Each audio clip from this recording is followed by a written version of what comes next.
It's not the first time Houthi rebels have fired long-range missiles across the border at Saudi Arabia, but this missile appears to have travelled the furthest.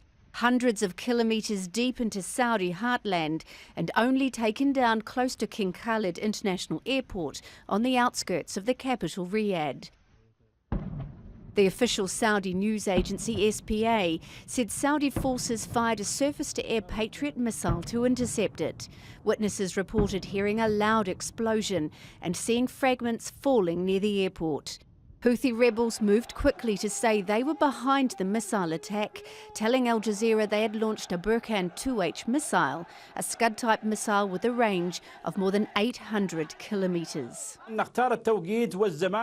We choose the time and place after collecting information about the target, and it was Khalid International Airport east of Riyadh, targeted by a long-range volcano ballistic missile. This is in response to the continued aggression, committing daily massacres against the Yemeni people. The conflict in Yemen pits Houthi rebels from the north, backed by Iran and troops loyal to former President Ali Abdul Salah, against Yemeni government forces. Back in 2014, the Houthis and their allies took control of the Yemeni capital, Sana'a. But the conflict widened early the following year, when a Saudi-led coalition of Arab countries stepped in with airstrikes to back up Yemen's government. In 2.5 years, the Saudi-led coalition has launched thousands of airstrikes. The same airstrikes that have been repeatedly criticised by the United Nations for disregarding the number of civilians killed. In return, Houthis and their allies have fired dozens of missiles into Saudi territory. Last week, a Houthi spokesman told Al Jazeera that Houthi fighters would target any country that attacks them. Abu Dhabi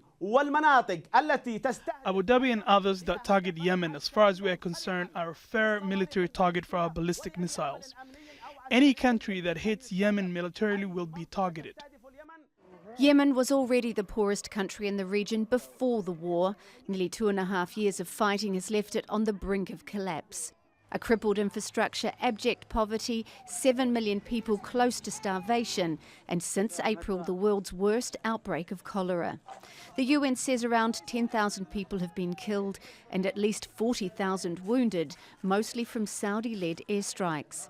This latest missile attack deep into Saudi territory will likely escalate this long-running and bitter conflict. Mereana, Al Jazeera.